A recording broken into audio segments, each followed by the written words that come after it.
வணக்கம். இன்றைக்கி ஆகஸ்ட் 10, 2026.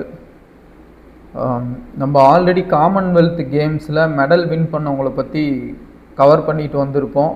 ஆனால் ஒரு முக்கியமானவங்கள மிஸ் பண்ணியிருப்போம்.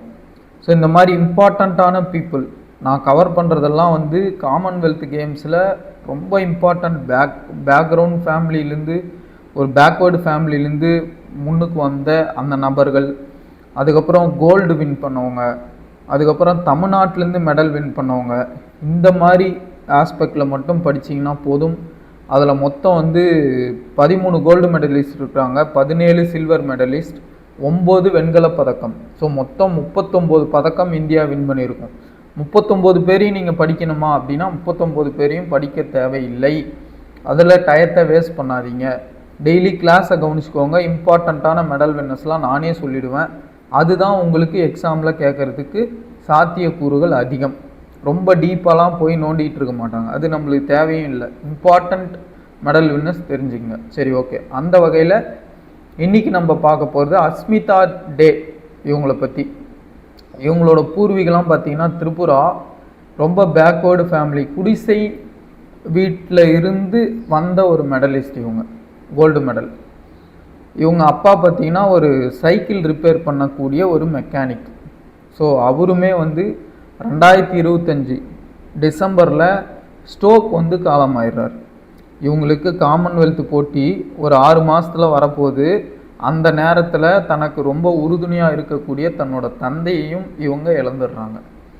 ஸோ ஸ்டார்டிங்கில் ரன்னிங்கில் ரொம்ப இன்ட்ரெஸ்ட் இருக்கிற அஸ்மிதா டே, அவரோட கோச் ஜூடோவில் நீ ஃபோக்கஸ் பண்ணு அப்படின்னு சொன்னதுனால ஜூடோன்ற அந்த கேமில் ஃபோக்கஸ் பண்ணுறாங்க.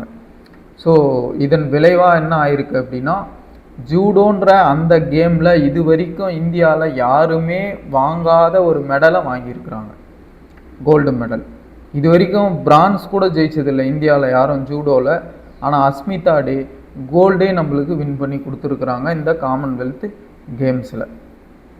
ஸோ இவங்க டார்கெட் ஒலிம்பிக் போடியம் ஸ்கீம் அப்படின்ற கவர்மெண்ட் ஸ்கீமுக்கு கீழே பயிற்சி பெற்றவங்க. அப்போ அந்த ஸ்கீம்னா என்ன அப்படின்னும் நீங்கள் தெரிஞ்சுக்கணும். ஸோ அடுத்து அந்த ஸ்கீமை பற்றி பார்த்துடலாம்.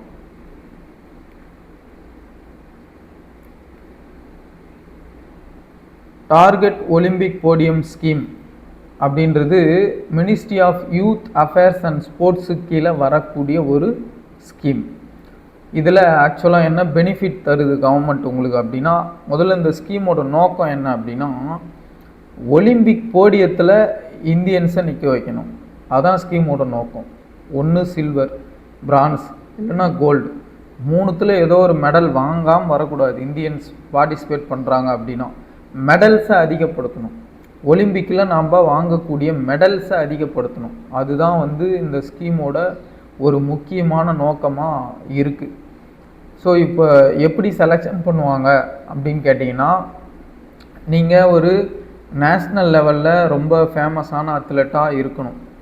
ஒன்று நீங்கள் காமன்வெல்த் கேம்ஸில் பார்ட்டிசிபேட் பண்ணியிருக்கணும், ஏஷியன் கேம்ஸில் பார்ட்டிசிபேட் பண்ணியிருக்கணும், டைமண்ட் லீக்கில் பார்ட்டிசிபேட் பண்ணியிருக்கணும்.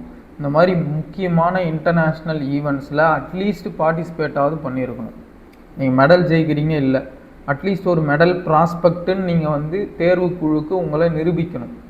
அதுதான் இந்த ஸ்கீமோட குவாலிஃபிகேஷன். நீங்கள்லாம் போய் அப்ளை பண்ணிலாம் அந்த ஸ்கீமில் ஜாயின் பண்ண முடியாது.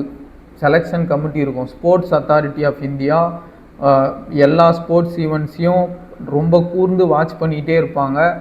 அவங்களுக்கு ஒரு அத்லெட்டோட பர்ஃபார்மன்ஸ் சாட்டிஸ்ஃபை ஆகுது அப்படின்னா அந்த அத்லெட்டை கூப்பிடுவாங்க. ஸோ இந்த tops scheme, target Olympic podium ஸ்கீமில் 2 குரூப் இருக்குது. ஒன்று கோர் குரூப், இன்னொன்று டெவலப்மெண்ட் குரூப் அப்படின்னு சொல்லுவாங்க. இதில் கோர் குரூப் அப்படின்னா நீங்கள் ஆல்ரெடி காமன்வெல்த்து இதெல்லாம் பார்ட்டிசிபேட் பண்ணி மெடல் வின் பண்ண ஒரு நபராக இருந்தால் உங்களை கோர் குரூப்பில் வைப்பாங்க. அப்போ இந்த கோர் குரூப்புக்கு ரொம்ப ஹைலி ப்ரொஃபஷ்னல் ட்ரைனிங் இருக்கும். இன்டர்நேஷ்னல் ஸ்டாண்டர்டுக்கான டயட்டு, அக்காமடேஷன், ட்ரைனிங்கு, மென்டல் சைக்காலஜிக்கான கோச்செல்லாம் கூட வச்சுருப்பாங்க. ஸோ அந்தளவுக்கு உயர்தரமான கோச்சிங் இந்த கோர் குரூப்புக்கு கொடுக்கப்படும். ஏன்னா நீங்கள் ஆல்ரெடி இன்டர்நேஷ்னல் ஸ்டேஜில் உங்களை ப்ரூவ் பண்ணியிருப்பீங்க. அப்போ நீங்கள் ஒரு பிரைட்டான ஒலிம்பிக் மெடல் ப்ராஸ்பெக்டாக கவர்மெண்ட் உங்களை ரெக்கக்னைஸ் பண்ணி உங்களை கோர் குரூப்பில் வச்சு ட்ரைனிங் கொடுக்குது. இந்த கோர் குரூப்பில் இருக்கிறவங்களுக்கு மாதம் ஸ்டைஃபண்டு மட்டும் பார்த்தீங்கன்னா 50,000 ரூபாய் ஸ்டைஃபண்டு. அடுத்து டெவலப்மெண்ட் குரூப், நீங்கள் இப்போ தான் வளர்ந்து வரக்கூடிய அத்லட்டாக இருக்கிறீங்க, ஆனால் ஒரு பிரைட் மெடல் ப்ராஸ்பெக்ட் தான், கொஞ்சம் ட்ரைனிங் கோச்சிங் கொடுத்தா உங்களால் இன்டர்நேஷ்னல் ஸ்டேஜில் இந்தியாவுக்கு மெடல் வாங்கி தர முடியும் அப்படின்றவங்கள டெவலப்மெண்ட் குரூப்பில் வைப்பாங்க. ஸோ டெவலப்மெண்ட் குரூப்பில் இருக்கிறவங்களுக்கு மாதம் 25,000 ஸ்டைஃபண்ட். நீங்கள் டெவலப்மெண்ட் குரூப்பில் இருந்துக்கிட்டே சில மெடல்ஸை வின் பண்ண ஆரம்பிக்கிறீங்க அப்படின்னா உங்களை கோர் குரூப்புக்கு மாற்றிக்கலாம். 50,000 ஸ்டைஃபண்டுக்கு மாற்றிட்டு இன்னும் உயர்தரமான கோச்சிங்கை நீங்கள் வாங்கிக்கலாம். ஸோ இந்த குரூப்பாக வந்து பிரித்தா தான் உங்களுக்குமே மோட்டிவேஷன் வரும். இப்போ டெவலப்மெண்ட் குரூப்பில் இருக்கிறவனுக்கு கோர் குரூப்பை பார்த்தா ஒரு மோட்டிவேஷன், ஆஹா நம்ம அது போனோம், அவங்க பாரு என்னென்னலாம் பண்ணுறாங்க அப்படின்ற மாதிரி மோட்டிவேஷன் வரும். அதுக்காக தான் இப்படி குரூப்பாக பிரித்து ஃபோக்கஸ்டு கோச்சிங்கை கவர்மெண்ட் வந்து கொடுத்துக்கிட்டு வருது. ஸோ இந்த டார்கெட் ஒலிம்பிக் போடியம் ஸ்கீம் ரொம்ப இம்பார்ட்டண்ட்டான ஸ்கீம். ஏன்னா 2030 மறுபடியும் காமன்வெல்த் இந்தியாவிலே நடக்க போகுது. இப்போ நடந்தது ஸ்காட்லாண்ட் கிளாஸ்கோவில் நடந்த காமன்வெல்த்து. 2030 இந்தியாவில் அகமதாபாத்தில் காமன்வெல்த் நடக்க போகுது. அடுத்து 2036 ஒலிம்பிக்ஸ் இந்தியாவில் பிளான் பண்ணுறாங்க. அப்போ அடுத்து 2 மெகா ஈவெண்ட்ஸ் இந்தியாவில் நடக்க போகுது. அப்படின்னும் போது ஸ்போர்ட்ஸ் ரிலேட்டட் ஸ்கீம்ஸுக்கு கவர்மெண்ட் ரொம்ப இம்பார்ட்டன்ஸ் கொடுக்குறாங்க. அப்போ கவர்மெண்ட் அதுக்கு இம்பார்ட்டன்ஸ் கொடுக்கும்போது அப்படியே அது கொஸ்டின்ஸில் ரிஃப்ளெக்ட் ஆகும். ஸோ உங்களுக்கு ஸ்போர்ட்ஸ் ரிலேட்டட் ஸ்கீம்ஸ்லாம் இப்போ டிஎன்பிசியில் இல்லை நீங்கள் யூபிஎஸ்சியே எழுதுறீங்க அப்படின்னா கூட ஸ்போர்ட்ஸ் ரிலேட்டட் ஸ்கீம்ஸில் கொஞ்சம் கவனம் செலுத்துவது முக்கியம். அதனால் டெய்லி கிளாஸை ஃபாலோ பண்ணிட்டு வாங்க. நான் ஸ்போர்ட்ஸ் ஸ்கீம்ஸ் அப்பப்போ சொல்லிக்கிட்டே வருவேன், அதை ஃபாலோ பண்ணிக்கோங்க. ஓகேவா? ஸோ இந்த மாதிரி யூஸ்ஃபுல்லான ரெகுலர் கரண்ட் அஃபேர்ஸ்க்கு நம்ம சேனலை சப்ஸ்கிரைப் பண்ணிக்கோங்க. நான் சொல்லக்கூடிய கரண்ட் அஃபேர்ஸ்லாம் ரொம்ப இம்பார்ட்டண்ட்டான கரண்ட் அஃபேர்ஸ் மட்டும்தான் நான் எடுக்கிறேன். வளன்னு கண்டென்ட் கொடுக்க மாட்டேன். ஸோ அதனால் இந்த இம்பார்ட்டண்ட் கரண்ட் அஃபேர்ஸை தினமும் நீங்கள் கவனிச்சிக்கிட்டே வாங்க. ஏதோ அப்படியே நடக்கிறீங்க போகிறீங்க, ஒரு டீ சாப்பிட போகிறீங்கன்னா அப்படியே இதை ஆடியோவாக கேட்டு ரெஜிஸ்டர் பண்ணிக்கோங்க மைண்டில். ஸோ அப்படி படிச்சிங்கன்னா மட்டும்தான் உங்களால் கிளியர் பண்ண முடியும்.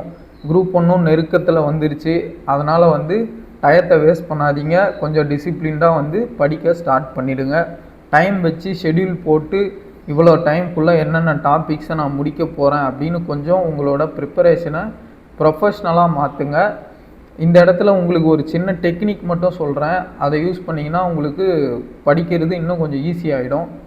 போமோடோரோ டெக்னிக் அப்படிம்பாங்க, அது தனி வீடியோவாக கூட நான் வேணால் போடுறேன்.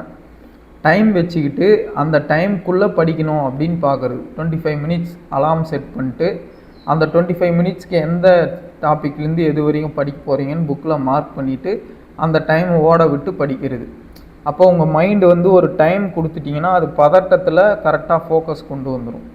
உங்கள் மைண்டுக்கு டைமிங் இந்த அலாரம் இதெல்லாம் வைக்கல அப்படின்னா அது இஷ்டத்துக்கு அலைப்பாயும். அதனால் இது ஒரு டெக்னிக், இது நான் பர்சனலாக யூஸ் பண்ணி பாஸ் பண்ண டெக்னிக், அதை உங்களுக்கு சொல்கிறேன்.